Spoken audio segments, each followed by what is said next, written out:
అందరికీ శివోహం. నా పేరు సరళ. మాది చీరాల. మా వారు ఆర్మీలో వర్క్ చేస్తారు.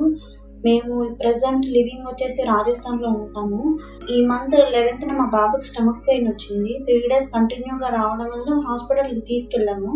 డాక్టర్ గారు స్కాన్ చేసి అపెండిక్స్ పెయిన్, ఇమీడియట్ సర్జరీ చేయాలి అని చెప్పారు. అయితే మేము 2 రోజుల తర్వాత వస్తామని చెప్పి వచ్చేసాము.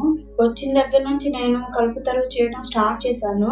ఆ మార్నింగ్ నుంచి నేను టాబ్లెట్స్ కూడా వేయలేదు.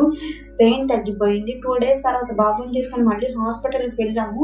సేమ్ స్కాన్ చేసి ఏదైతే వాపు పేగు అనేది వాసిందో అది పూర్తిగా తగ్గిపోయిందని చెప్పారు. ఆపరేషన్ కూడా ప్రెసెంట్ అవసరం లేదని చెప్పారు. ఇదంతా కల్పతరువు ద్వారానే సాధ్యమైంది. మాకు ఇంత సత్య మార్గాన్ని ఇస్తున్న గురూజీ గారికి నేను జన్మజన్మలు రుణపడి ఉంటాను. అండ్ ఒక చిన్న విషయం అందరికీ చెప్పాలి. మొన్న 4 రోజుల క్రితం నేను ధ్యానం చేసేటప్పుడు నాకు ఒక చిన్న స్వప్నం కనిపించింది. అదేంటంటే కైలాసంలో పార్వతీ శివుడు కూర్చొని ఉన్నారు ధ్యానంలో. వాళ్ళ కన్నుల మధ్య నుండి ఒక చిన్న వెలుగు అనేది వచ్చింది. ఆ వెలుగు ఏంటా అని చూస్తే మన గురూజీ గారు అలాగే నడుచుకుంటూ వస్తున్నారు. దేవుడే ఇచ్చిన వరం అండి మనకు గురుదేవులు. శివోహం.